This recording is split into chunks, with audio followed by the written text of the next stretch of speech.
liec lās.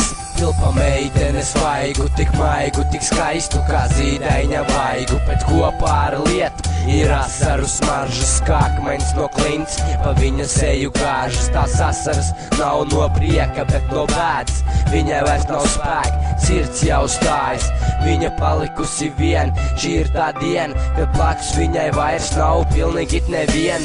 Ar asarām acīs viņa dodās uz priekšu, nepadodās, bet lietus vēl līst. Un ritmā ar pilieniem viņa sirds uz pusēm plīst, un lietus līst un līst.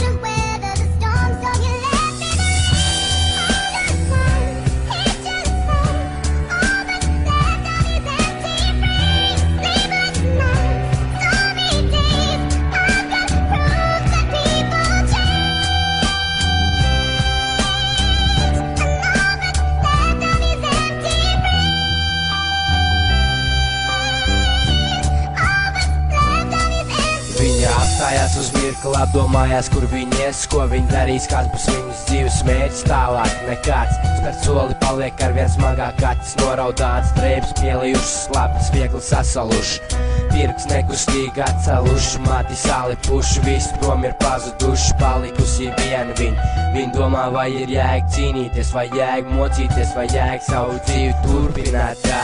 Uz jautājumu atskanēja atbilde nē, jo kurš tagad būs tas, kas mani sasilda, te uz brīdās ar sastājās, piesal pie vajag.